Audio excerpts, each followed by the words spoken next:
Atmospheric Dispersion Correctors on episode 462 of the Actual Astronomy Podcast. I'm Chris, and joining me, Shane. We are amateur astronomers who love looking up the night sky, and this podcast is for everybody who enjoys going out under the stars. So, Alister Ling is joining us again this morning. We chatted some months back about atmospheric dispersion correctors, or as more commonly acronymed, ADCs. And since that time, I don't think we talked with Alister on the show since, but he came out to my place and we were able to look through his 7-inch F-15 Max Sudoff with his or electronic ADC attached to that scope. And in subsequent conversations with Alister and listeners, Alister kindly offered to hop back on the show with us and do a little bit more on these magical devices. So welcome back to the show, Alister. Thank you, Chris. Good to see you again, Alister. My biggest regret from that observing night was not spending more time looking through your telescope with the ADC in place. One of the reasons I didn't keep drawing people over and saying, hey, come and look at this, is that the seeing that night was just so-so. And as we'll talk a bit later, these ADCs do not compensate for bad seeing. So if you're in a place that is rife with bad seeing, well, maybe these things aren't that useful. Yeah. Good stuff. All right. Well, maybe we can start with how small the scope is an ADC useful on. Maybe just describe the ADC again for the listeners, Alister. And there's a couple different types and varieties from what I gather. Yeah. The atmospheric dispersion compensator is essentially trying to reverse the effects of what the atmosphere does to the light path. So a lot of people my age are very familiar with the Pink Floyd Dark Side of the Moon cover, where you've got a white beam of light passing through a prism and it breaks it into a spectrum, the rainbow. And essentially the atmosphere acts like a weak prism and does that to all of our images, though at the arc second level. For reference, the moon is 30 arc minutes, so you're looking at 1800 arc seconds, so there's a lot of room in there.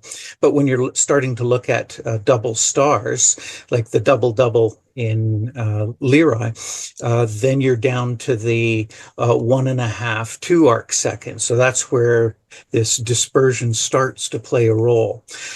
Now, what this the compensator or corrector does is essentially it flips another prism in there. So you actually have two prisms to do it, but it essentially rejoins those colored beams coming out of the atmosphere's prism, and then to rejoins them into white light. And there you go. Now, as you mentioned, there are different types and different price points. The highest price point I've seen out there is something like 4,000 euros. You'd have to be pretty dedicated to be wanting one of those.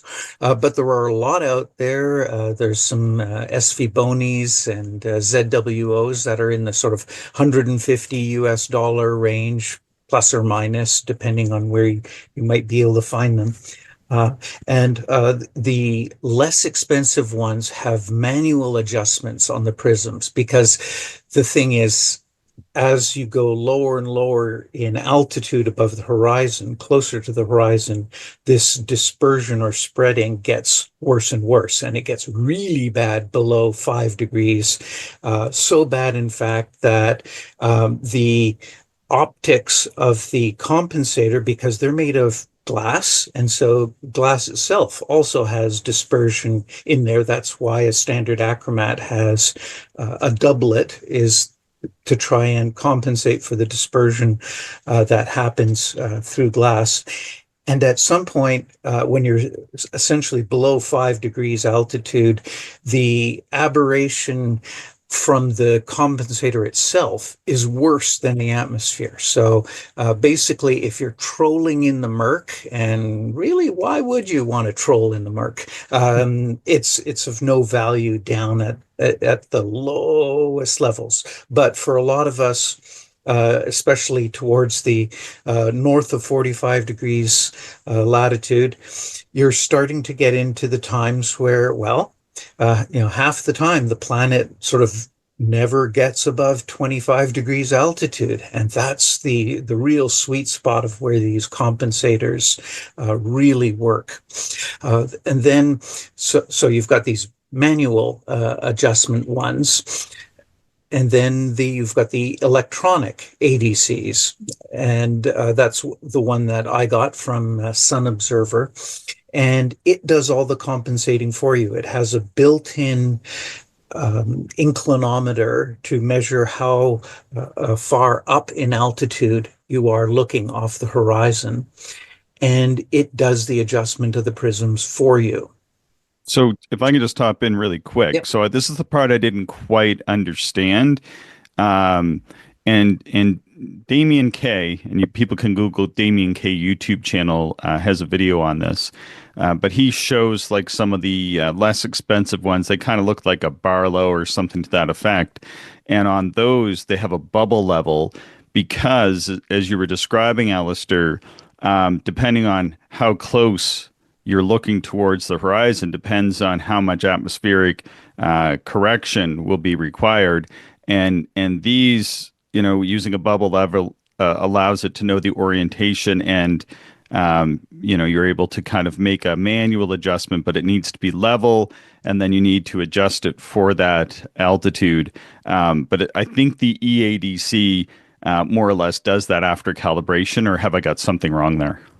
Yes, it does it after calibration. So technically, there is really only one night, the very first night of calibration that you do, and that's about it for a lifetime. And that's the real value in it, as well as observing night to night. It knows both how much twist. So if you've got it on an equatorial mount, as the scope tracks, it's also rotating side to side. And that's where the bubble level part comes in, is that the dispersion in the atmosphere is only vertical, up and down in altitude. And so if you're especially on an equatorial mount, well, you might have to tilt it side to side. So part of it needs to be rotated so the prisms are sort of level with respect to the horizon. And then you need to adjust vertically for the amount of compensation.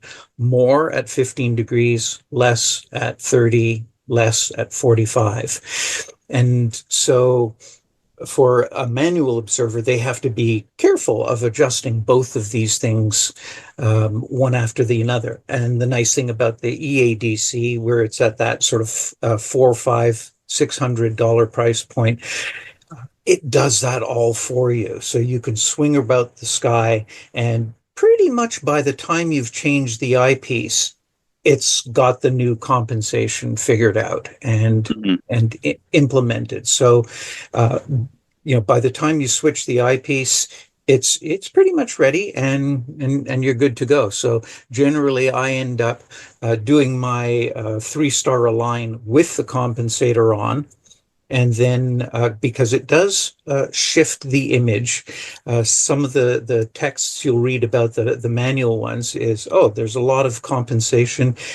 You manually move the gizmo internally on the prisms, and the image disappears from your field of view, which is, but it always does it in the same way. So you can kind of get used to it.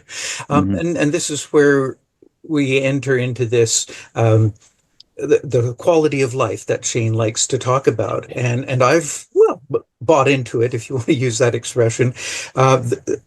Observing time is very limited. Sometimes it's, I've only got 2 hours tonight because of whether it's family commitments or clouds coming in, and I want to use the most of it. And a lot of us, especially when we hit November, December, January, there are precious few mild, clear nights. So I'd like to get the most that I can out of one of these gizmos. And so one of the things that happened when I was observing with you guys is that I felt, oh, I just need to tweak this, another half arc second. And I pushed the button in the wrong way, and I went down a menu and changed a whole bunch of things that I Oh, did on calibration night. And of course, I didn't bring the manual because I wasn't expecting to do it. And so it's then, oh shoot, without the manual, I kind of lost the hierarchy of the internal menu. It has a mini on-screen display, and it's, push the button twice to get to this button menu, push it 4 times to get to the other. And of course, like, shoot.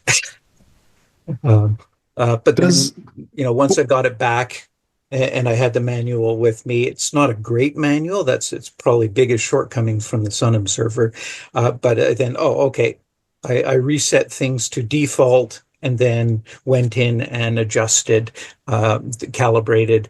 And again, that sort of initial calibration was less than an hour, and then that works, like I said, forever. One of the cool things that I did when demonstrating the EADC unit to some friends here is that I was able to unplug it from the image train, put it on the table, put in an eyepiece. Okay, this is Saturn, as it was at the time. And you see, yep, the one side of the rings is more red and the other side of the rings is more blue.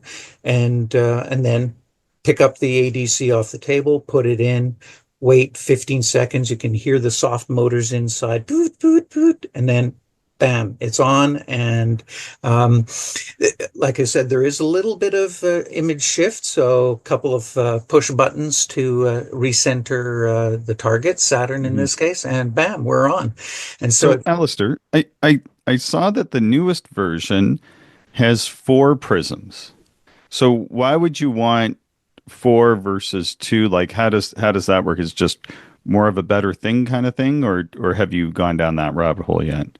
that I have not gone down. Yeah. So one presumes four is better, just like an 8 element eyepiece is better than a 4 element eyepiece, generally speaking. So I presume that that's where that is going. The one problem or downside to the particular unit I have from Sun Observer is that the company's website has essentially gone to a static web page just Yeah. saying, we'll be back. And that's been that way for almost, 4 or 5 months. So, Yeah, we're waiting for the Michael Scott moment. I am back, I suppose. yeah. So, hopefully the engineers either move to a company that will produce it again. But yeah, there's a bit of I hope I don't have to return this thing, but I didn't, and I presume that some of the newer units will have reasonable warranty. But as we know, like Orion closed, Yeah. meet Mhm. closed, so you at some point you're going to have to take a try at one of these things.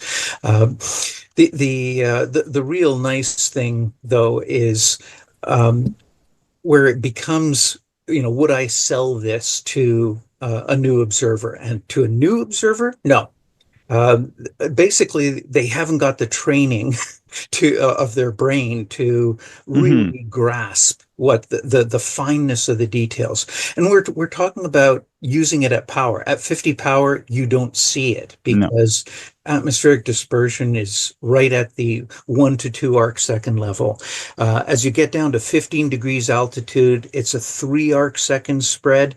And so for double stars, that makes a huge difference for tight double stars. But if you're a beginning observer, are you going in for those 1 arc second doubles? Yeah, probably not. And so I'd really recommend waiting on that. Hmm. But and if you're a keen planet observer, but if you stick on one planet for 2 or 3 hours, a little bit of manual adjustment, I mean, you have to readjust for focus anyways. Yep. So a little bit of manual really doesn't matter.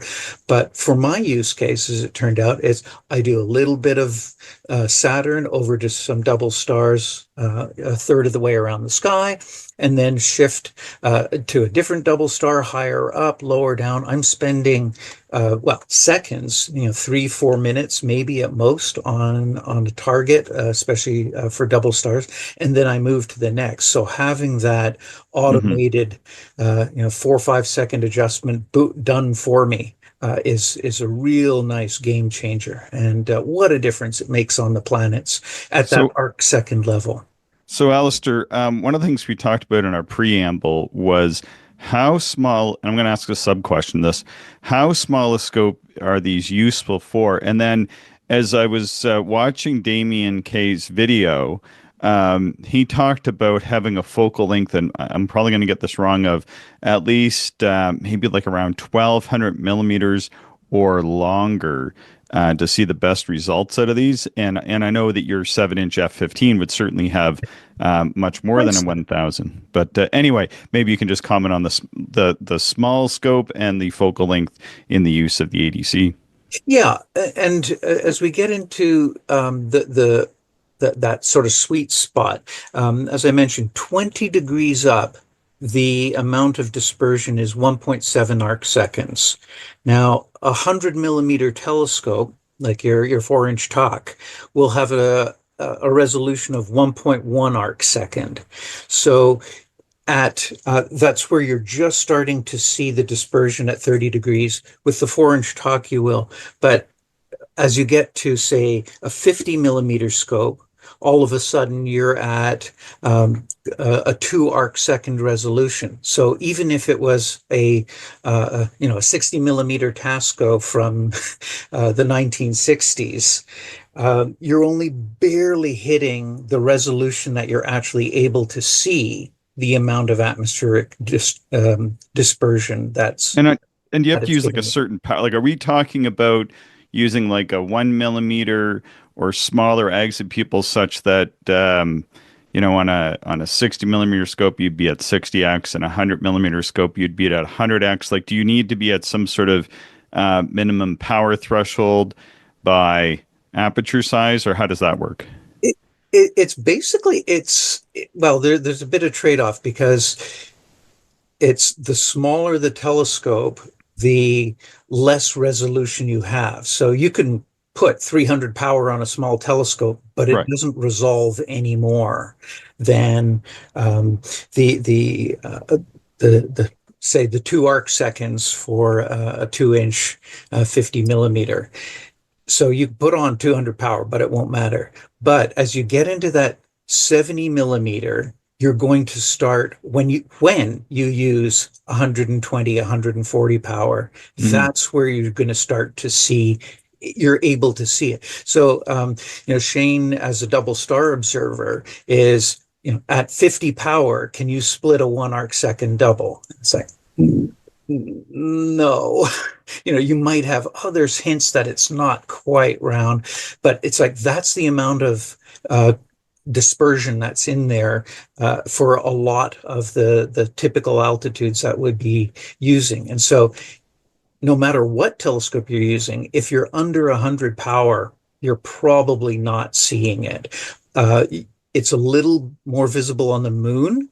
Like your craters should be red edged, like each bright segment of a crater arc or rim will have that spread of red on one side, blue on the other. If you're seeing that, then you know you need compensation. Yeah. And so, Sorry, Alistair, how right. about weather? Can it be too cold for the ADC to operate properly, or too humid? Does any of that start to factor in? And do you need a dew heater for that portion of the optical train? Wow, that's a really good question. I've actually never thought about it.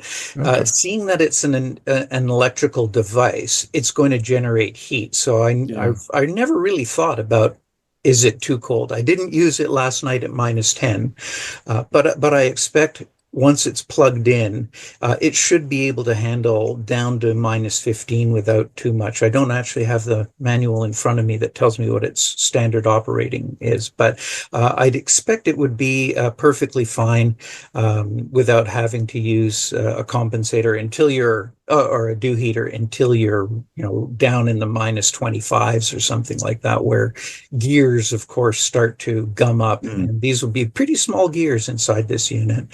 So that I haven't put the thing through. But it's especially that where we start getting into that sort of 80 millimeter ish. I think that the best thing for you to try is get it out there on the moon when the moon is 20 degrees up. Or Mars for the first half of the evening right now, and see if it's red on one side and blue on the other. And then, of course, Saturn is now starting to sink in the evening sky. Saturn is really good for that because the light is slightly softer, which allows me to sort of see the blues and the reds a little bit more easily. And so, as an example for Saturn, like Cassini's division is 3/4 of an arc second. And so, if you've got 2 arc seconds worth of shifting when you're down at the 20 degrees altitude, that 0.7 arc second Cassini's division, the black line is going to essentially be smushed and refracted over other parts of Saturn, which are yellow or whiter, and then other parts of, say, the A ring will be dispersed over the Cassini's division, and so it just mushes everything out. Similarly, on Jupiter, the bands of Jupiter, where you have a really nice sharp edge, say to one of the belts, is that sharp edge will get smushed. And 2 arc seconds is a lot when you're looking at Jupiter, and for Mars, it's a huge amount of compensation. But again, you're only going to see these when you're up 150 power, 200, 250, 300. That's when it gets more and more and more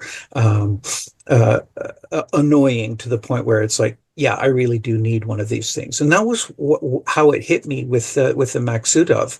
The first time I borrowed it, I had it on Saturn, and it's just like, oh, the color's horrible. What happened? I thought these things were supposed to be great. And then, oh, it's the atmosphere. It's not the optics. And that's when I said, okay, I need one of these things, because it was just too much. Alister, with that in mind, like, one of the things, I'm not trying to play stump Alister Ling here or anything like that, but I'm just thinking, as you're chatting, would there be any, like, have you compared it, or have you heard of anybody who compared one of these dispersion correctors to something like a very weak minus violet filter? Like, I know there in the past, some of the manufacturers like Lumicon have made very pale yellow minus violet filters. Would that do the trick, or would the atmosphere sort of act differently than sort of the secondary chromatic aberration color within the optical train? I'm just trying to, just while you're talking, trying to sort that out in my mind. Yeah, that's a good question. And a couple of those sites from Martin Lewis and Damien Peach and Andre Paquette go into that, especially the Martin Lewis site. He's got a really nice graph that shows the total dispersion with altitude, and then the red band, the green band, and the blue band. And because even imagers, you go, oh, I'm shooting a green band, and a non-imager might think, oh, that's a really narrow bit of color. So if you're shooting monochrome in those bands, you're not going to get any dispersion. But it turns out that these filters, they're not really dark and they're not super sharp, is that even if you're using a single filter, as you get down to that 15 degrees above the horizon, each filter will still have enough dispersion. Like the green filter will go, somewhat into the teal and somewhat into the yellow, whereas the red filter will go somewhere into the deep red and somewhere into the orange. And that is enough to mush things at the arc second level as well. So especially if the keener you are, the more important that is to bring it together. And Oh, so so can so, I just so say a minus violet filter, yeah, it will it'll curb some of the blues on the blue edge, but it won't stop the whole thing from mushing. Oh, I see. So it's like the full spectrum that's getting mushed, not just certain portions of the spectrum like you get with a achromatic telescope. That's right. Yeah. Okay, I see. All right. Well, well, there you learn something new every day. Two things for me. That's pretty cool. Yeah. How about deep? Go Oh, ahead. sorry. I was going to say, how about deep sky? But you can finish your thought there first. Yeah. No, that's fine. The I was just going to say about the when you're observing the moon, like the craterlets in Plato and the rill that's in the shoot, not the Apennines. But those fine features, each of those gets mushed by Hmm. atmospheric dispersion. And so, and while it's easy to say, oh, well, I'll just wait for the moon to get 60 degrees up, well, it often doesn't get up that high, or I don't want to wait that long. I've got to get to bed by midnight here. Hmm. So if you're again doing those craterlets in Plato, at that point, yeah, you've got to be using 150, 200 power. So that's where it comes into play. At low Hmm. power, yeah, you won't see it. So over to deep sky.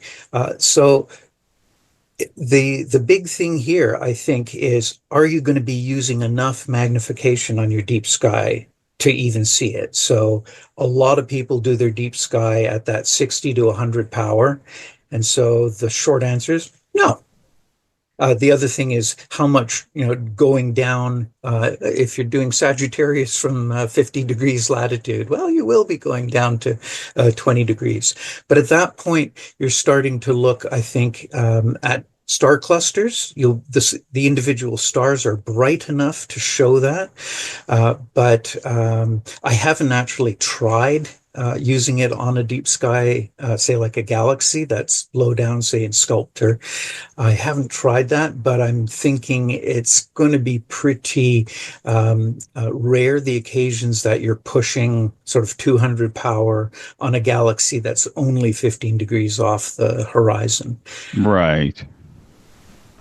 Right. That makes sense. Huh. Interesting. Interesting. Because at that point as well, you're starting to look through more attenuation and more turbulence. And so once the turbulence starts again kicking past that into that 2 arc second zone, it doesn't matter. I tried the compensator one night when it was very turbulent, and Saturn went from this yellow white mush with color Hmm. to just it's normal, clean color, but still a mush. And so at some point you go, it's just not useful in that case of very high turbulence. So yeah, deep sky. I think the rewards are minimal on it, but it would be mostly the star clusters where you would see the dispersion. Because the other thing that happens with deep sky is that you're going from your color vision to your monochromatic vision of your rods. Hmm. And so at that point, uh, even if there is dispersion, you can't see it. Hmm. But you might see it in the shape of the stars that, oh, the stars at really low altitude are starting to elongate into little streaks. Hmm. But again, you've got to be going a pretty high power to see that. And it's not often that you'll be doing that. Hmm. Interesting.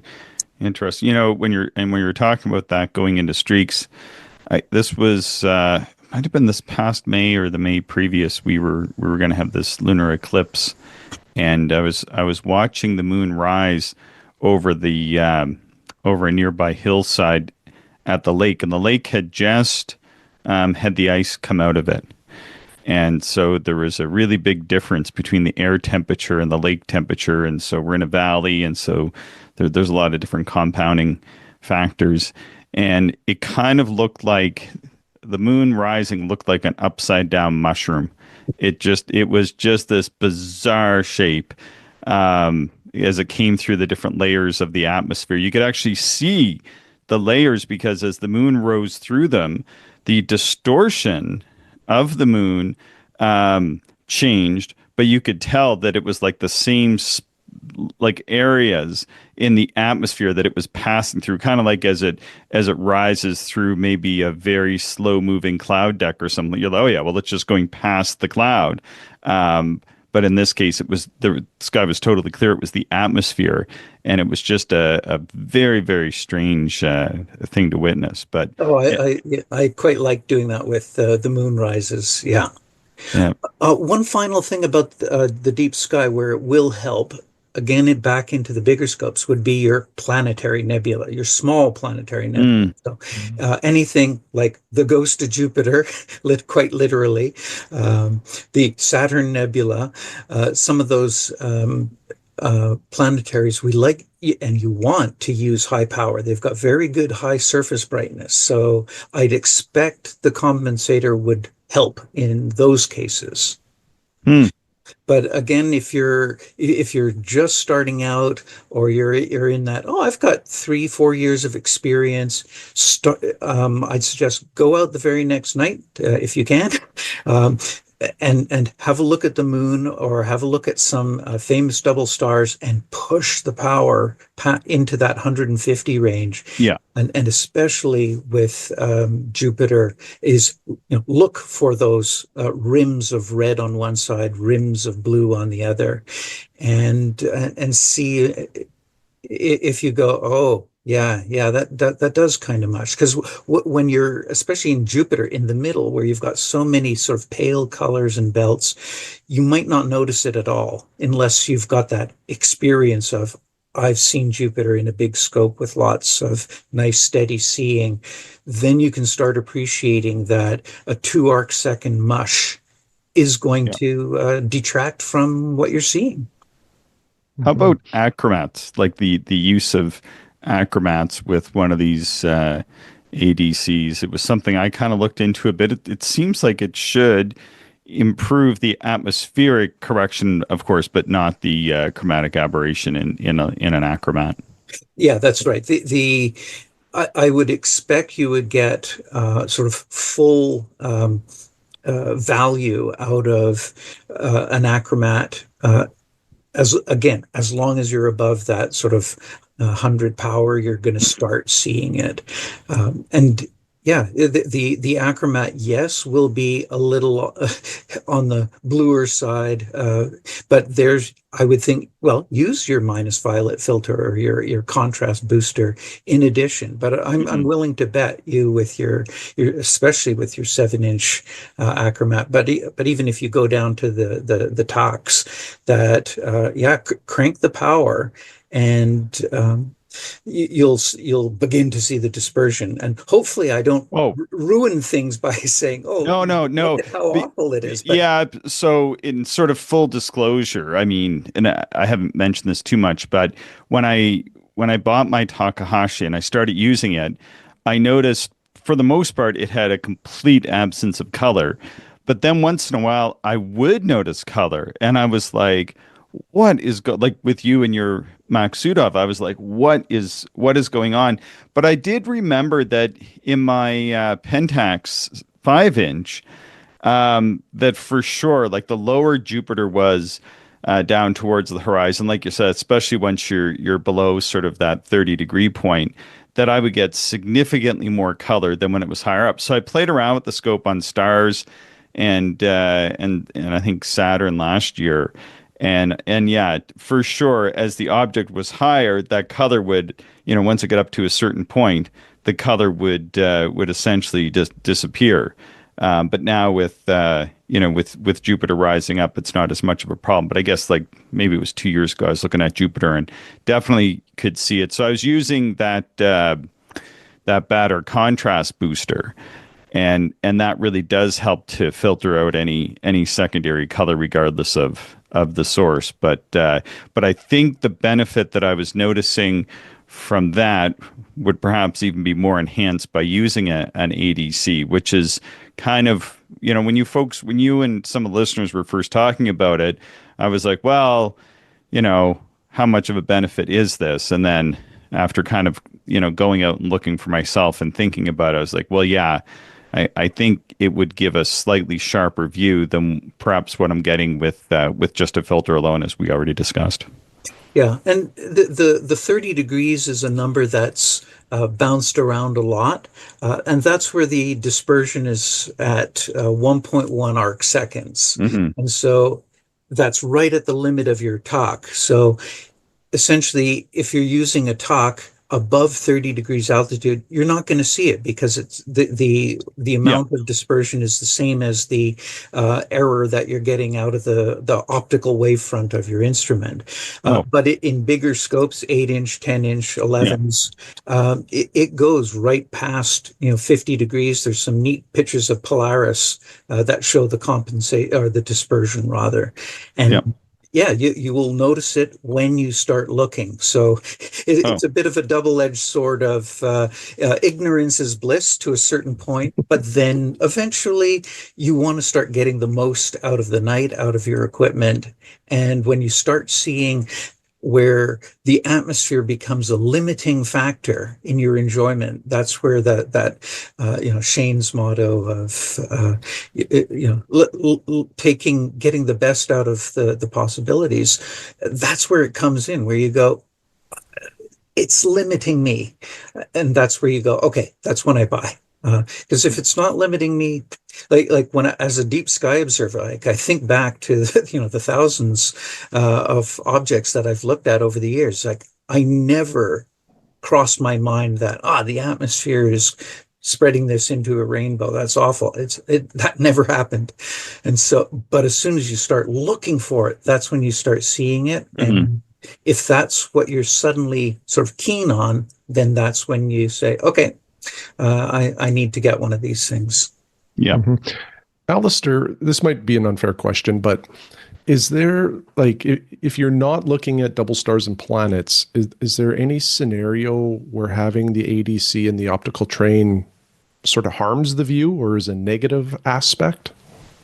Yeah, and that's one of the cool things about the Martin Lewis and Andre Paquette websites. They actually show you that, and they discuss that when you start getting down sort of 7 degrees altitude, then there's so much dispersion in the atmosphere that it's it that well your BK glass or whatever glass components of the compensator start adding more aberration. So they do these cool test patterns where they show the aberration due to the atmosphere and then the aberration due to putting this thing in the imaging train. Because that's a really fair point. Every time you add an optical component, you're making things worse.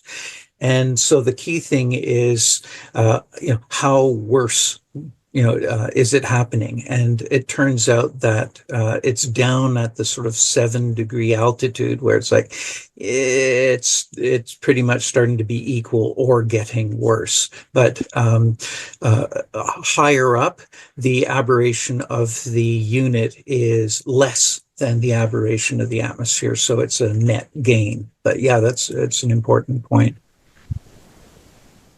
Awesome.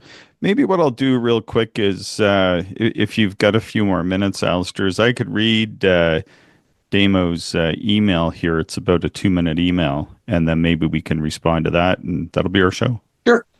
Damo, he's from Australia. He writes, "Hi, mate. Hope you're well. Still listening along to the episodes as they come out. I heard today on the trip to work about ADCs, atmospheric dispersion correctors. They are very good. They are a very good addition to someone's kit, especially if they are imaging or observing brighter objects at higher focal lengths. You will see greater benefit of the ADC the lower down in the sky the target is. Fainter targets at lower power will not fare as well, and there will be no obvious benefit to using the ADC for the wider field or image. The one your friend is using is an electronic one, and to be honest, the first one I have seen that was not passive. Probably is advisable to avoid the cheaper electronic ones, but even the cheaper passive ones are only comprised of two prisms and adjustment of those prisms that align the light that has been separated before reaching the scope as it is diffracted as it passes through the atmosphere. As the different wavelengths of visible light react differently and bend as they pass through the atmosphere. I've used one every planetary imaging session for years now, and they are a must if you want to do planetary imaging at a higher level. The entry-level ones are still very good and not to be dismissed. I have seen a lot of award-winning photos taken with the ZWO ADC and the Omegon ADC, and they are the cheapest versions. It's more of needs and wants scenario, though. Yes, the more expensive ones are better, but what will you notice for the extra dollars? All of my images on social media and YouTube have been taken with the ZWO version, but I have been thinking about a Pietro Astro MK3 ADC, which is about $400 United States dollars. Below is a quick video summary of the ADCs and who could benefit from them. There is a few bits and pieces in there that will stop people wasting their money on them if they can't use them effectively. Ideally, you will need about 25 millimeters of further inward focus travel from your focus point of your eyepiece or camera, as the prisms do not magnify as the light passes through, and the vast majority will only pass light of a 1.25 inch diameter. And then I've linked his video. For the more discerning enthusiast, I recommend Martin Lewis's website, Sky Inspector, which has hours of reading on a whole host of telescopic gear and techniques. And then he listed the 2 pages, but people can find it at skyinspector.co.uk. And he's got sections on ATM, dispersion correctors, ADCs part 2, etc. All the best, Damo. Thanks for that, Damo. Appreciate your email. End up doing a bit of a deep dive on the Sky Inspector site myself. And I recommend anybody interested in this do the same. Alister, thoughts? Well, it sounds like I agree 100%. Good. Yeah, the what he was saying for a lot of these award-winning shots, it echoes what I said earlier about if you're spending 2 hours on an object, the tiny tweaks you require manually, are it's like that really doesn't matter. Yeah, I think that's where that use case comes in, where if you're jumping from one thing to another, then it's definitely worth having it done for you. Yeah, exactly. Shane? I don't really have anything else to add. Okay, cool. All right. For the show, though, Alister, any further thoughts for the listeners? No. Not at all. Just get out there and observe. I was out last night at -10, almost full moon, and for a couple of hours I was farting around with a Malin cam to see if I could do asteroid occultations with it. But it was a pleasant 2 hours being out under the stars and away from the annoying things of life. So even if it's for just a poor sky, but it's a sky, and that's all that matters. I look forward to seeing a sky soon. How about you, Shane? Well, I've gotten really good at identifying clouds and different cloud structures, so I'm perfecting that part of my observing toolkit. But yes, I would like to see some stars for a change. Excellent. Anything to add to the show? No, thanks again, Alister. Always enjoyable to talk to you, and I learned quite a bit about ADCs again. And it's a very interesting piece of kit. So yeah, thank you. Thanks so much, Alister. For the listeners, please subscribe, share the show with other stargazers you know, and send us your show ideas, observations, and questions to actualastronomy@gmail.com. Thank you, everyone, for listening, and we hope you enjoyed the show. If you are interested in more information, would like to contact us, or if you would like to support the podcast, check out our website, actualastronomy.com.